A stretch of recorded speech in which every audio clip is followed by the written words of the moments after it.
आपने हेमंत जी की बात सुनी, अजय और जिगर भाई की बात भी सुनी।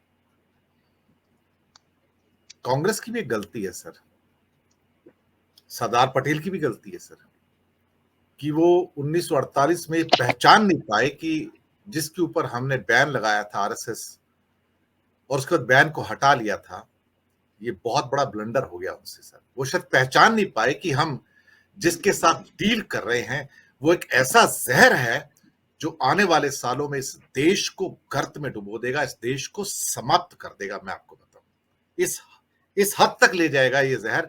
अभी अमित शाह का एक स्टेटमेंट आ रहा था, शायद छत्तीसगढ़ में उनका स्पीच था, कि हमारे होते हुए आप देखिए 80-85% लेफ्ट विंग का वामपंथी आतंकवाद खत्म हो गया इस देश में।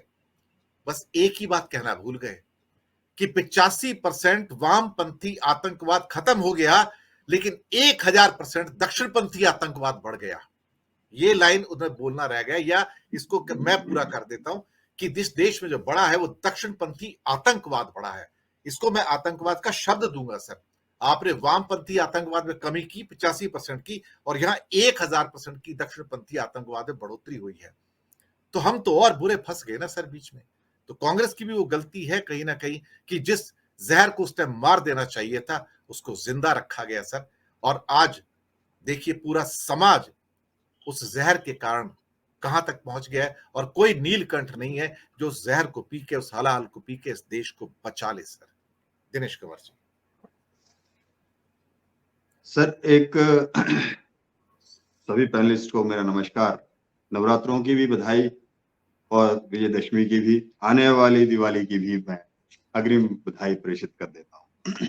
आपको भी। एक शब्द आपने सुना है सबने, खलीफा। जी। ये हिंदू और हिंदुत्व के खलीफा बनने की राह पर चले। जो जिस तरीके का इनका चाल चलन स्वभाव है और ये जो प्रदर्शन हो रहा है आए दिन, ये रिफ्लेक्ट कर रहा है कि कहीं ना कहीं हम उस लेवल पर चले जाएं जहां लोग हमें राम के बाद पूजना शुरू कर दें। लेकिन ये राम और राम की मर्यादाओं को भूल रहे हैं। मसला ये है कि राम ने कभी भी ये नहीं कहा, या उनकी मर्यादाओं में, या हम गीता और रामायण पढ़ते हैं तो वहां हमें कहीं भी ये देखने को नहीं मिलता कि आप आम आदमी के ऊपर या निरीह प्राणी के ऊपर अत्याचार करें। आप तलवार उठाएं जब जब भी आपके गले के ऊपर कोई दूसरा तलवार रखते हैं, उस वक्त आपको तलवार उठानी। लेकिन आज की परिस्थिति में हम ये जो ब्यूरोक्रेसी, बेसिकली हम इस सब्जेक्ट पर आ रहे थे कि ब्यूरोक्रेसी और सेना का जो मिसयूज अब शुरू हुआ है। सेना में सर ये इनकी पेनिट्रेशन इस तरह की नहीं है जैसा जैसा आप बाहर देख रहे हैं। मैं बहुत सीनियर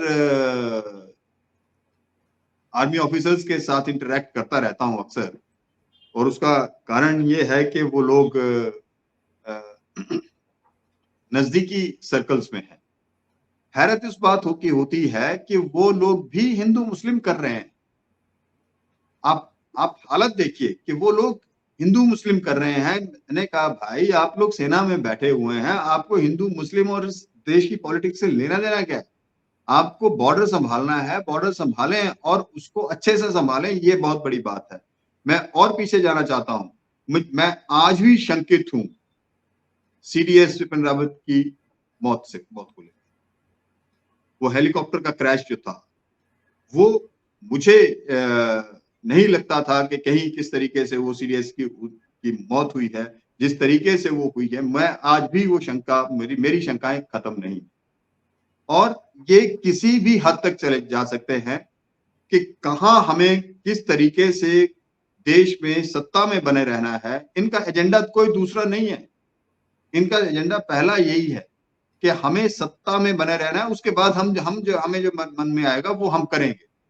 ये आपने पहले भी देखा है। हम बार बार इस बात पर चर्चा करते रहे हैं कि इनके पास हम विपक्ष में या कहीं दूसरी तरफ कोई बोलने वाला व्यक्ति जितना मर्जी चाहे वो करप्शन से में मुलविस हो या किसी और चीज में मुलविस हो, जैसे ही वो भारतीय जनता पार्टी आरएसएस के खेमे का हाथ थामता है, उसके वो गंगा यमुना धुल के आ जाता है। तो मसला क्या है कि हमारे खिलाफ कोई बात कर रहा है, उसको किसी भी तरीके से खत्म करो, उस बात को, उठती आवाज को दबाओ, उसको या तो अपने साथ जोड़ लो या उसको जेल में डाल दो। अपने साथ जोड़ने के लिए जो इनसे बन पड़ता है वो करते हैं, और जेल में डालने के लिए इनके पास ईडी सीडी बाकी सब डिपार्टमेंट पड़े हुए हैं, उनका इस्तेमाल, ये इनकम टैक्स, ये सब का इस्तेमाल करके वो उस तरीके से उसको, ये मतलब डरा धमका के येन केन प्रकरण किसी भी तरीके से सत्ता में रहने का एक जो संसाधन इन्होंने जुटा रहे हैं, ये सिर्फ वही तरीका है। मैं तो हैरत इस बात पर भी होती है, ये ब्यूरोक्रेटिक सेटअप से का ही रिजल्ट है इस तरह के, कि हम आए दिन डिमोनेटाइजेशन करते हैं, एक घोषित और एक अघोषित। पहले आप डिमोनेटाइजेशन करते हैं, उसके बाद 2000 के नोट को बंद कर देते हैं। आपकी मंशा क्या है? Why are you not clear on your stance? या तो आपको 2000 का नोट लाना चाहिए था या नहीं लाना चाहिए था। दूसरी तरफ आप सेना का किस तरह से इस्तेमाल कर रहे हैं। मैंने आपको एक बात कही कि बहुत से सैन्य अधिकारी हिंदू मुस्लिम की बात करने लग पड़े हैं। दूसरा उदाहरण आपके सामने मैं ये लाता हूं कि एक अभी तक 2 अग्निवीर की डेथ सामने आई है, एक अमृतपाल सिंह की और दूसरी अक्षय लक्ष्मण की। तो ये दोनों ही यहाँ पे मैं कुछ कहना चाहूंगा। आप एक नए लड़के को, ये महाराष्ट्र का लड़का था जो दूसरी जिसकी डेथ हुई है सर, महाराष्ट्र का लड़का 35 डिग्री टेम्परेचर में, 40 डिग्री के टेम्परेचर में रहता है। उस लड़के को आप -40 डिग्री में कैसे भेज सकते हो 6 महीने की ट्रेनिंग के बाद, जबकि उसको ठंड का एहसास ही नहीं है। वो तो कभी आप जैसे हिमाचल के ठंडे एरिया में भी नहीं रहा है। आप उस लड़के को, जिसने जिंदगी में कभी 10 डिग्री का टेम्परेचर नहीं देखा है, उसको आप -30 में कैसे धकेल सकते हो बिना ट्रेनिंग के सर? एक सोचने वाली बात है। मैं उसी पॉइंट पे आ रहा हूं। और सियाचिन भेज रहे हैं उसको सर। जो रिक्रूटमेंट ट्रेनिंग फौजी की रहती थी, पहले 1 साल की ट्रेनिंग होती थी, और उस 1 साल के बाद उसको पहले पीस एरिया में उसका पोस्टिंग रहता था, फिर उसको फील्ड में उसको भेजा जाता था, और ये जो हार्श एरिया की पोस्टिंग है, ये 3-4 साल की सर्विस के बाद या 5 साल की सर्विस के बाद उसको वहां भेजा जाता था, ताकि वो, और जाता है जो भी फौजी सियाचिन जैसे टफेस्ट वार जोन में जाएगा, उसको वो इमीडिएटली नहीं, वो कोई नया लड़का बिल्कुल नहीं भेजा जा सकता था सर। लेकिन उससे पहले कश्मीर में भेजा जाएगा, हिमाचल में भेजा जाएगा, जहां पे 10 डिग्री टेम्परेचर है, 1 डिग्री टेम्परेचर है, -5 है, उसका धीरे धीरे बॉडी का एक्लिमेटाइजेशन होता है, तब उसको -40 में भेजोगे ना। आपने जब 40 डिग्री से निकाल के -40 में झोंक दिया आपने उसको सर। मैं आपको एक और चीज बताता हूं, जो मैं what I know from my own experiences. हम जब यहाँ से, जब फौज मूवमेंट करती है, कहीं से भी करे वो, चाहे वो हार्ड एरिया के लिए जाने के लिए, अगर हम श्रीनगर एंड जे&के के हार्ड एरियाज की बात करते हैं, तो वो कहीं पंजाब के पठानकोट, जम्मू या इधर से मूवमेंट उसकी होगी, और अदरवाइज दूसरी तरफ से अगर यह मूवमेंट होगी तो वो अंबाला या दूसरी तरफ से, जो जहां से भी इनको पॉसिबल होगा वहां से मूवमेंट होगी। लेकिन ये लोगों को पहले एक हॉल्ट कुल्लू के आसपास कहीं करना होगा। अगर हम इस रास्ते से, मनाली के रास्ते से जा रहे हैं, वहां 3 दिन का एक्लिमेटाइजेशन होता है।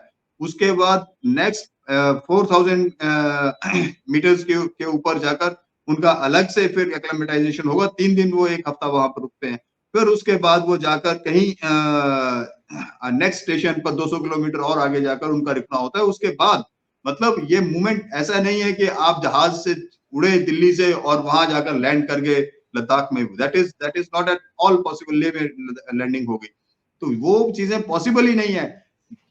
इसलिए हैरत इस बात की हो रही है कि वो किसी भी तरह से, अब दूसरा नजरिया मैं बताता हूं, इस सरकार के इस तरह के रवैये की वजह से officers in the army, in the defence sector, उन्होंने भी ये लिबर्टी ले ली है कि किसी को भी उठाओ और कहीं भी फेंक दो।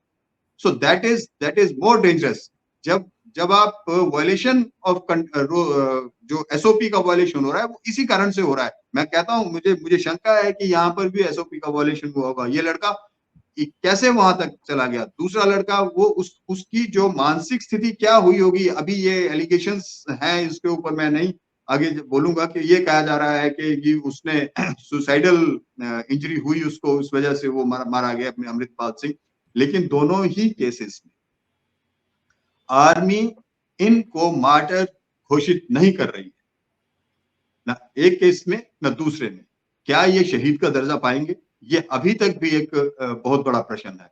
और जो बच्चे अभी ट्रेनिंग के लिए जो जा रहे हैं, उनका क्या क्या भविष्य होगा, और क्या उनमें क्या वो उनको प्रेरणा के स्रोत बनेंगे, काहे से इंस्पायर होकर जाते हैं हम इंस्पायर होकर जाते हैं भगत सिंह और राजगुरु और शहीद, इन शहीदों की वीर गाथाओं को सुनकर। और बाद में हम लोगों के साथ क्या हो रहा है। पहले भर्ती जब होती थी फौज में, एक बहुत बड़ा मान सम्मान होता था। तीसरे दिन भी बच्चा अगर वहां पर शहीद होकर आता था, उसके साथ एक यूनिट वहां पर आती थी जो उसको सलामी देकर उसका क्रिमेशन करती थी। आज वो एक टैक्सी में डालकर उसको भेज रहे हैं दो जवानों के साथ। इस तरह का जो व्यवहार है, this is another aspect of misusing the army. मैं आपको बड़ा क्लियरली कहना चाहूंगा। लेकिन परिस्थितियां अब लोगों को समझनी पड़ेंगी। सर, कांग्रेस के लीडर्स बेशक जितना मर्जी शोर मचाएं, लेकिन उनको ये समझना होगा कि आम जन तक पहुंचने के लिए उनको एक सही एजेंडे के साथ आना पड़ेगा, अपनी यूनिटी शो करनी पड़ेगी। अदरवाइज ये जो इंडिया अलायंस है, जिसके ऊपर अभी प्रश्न चिन्ह खड़े होने लग पड़े हैं, तो ये चीजें जो हैं, ये चीजों को संभालना बहुत जरूरी है।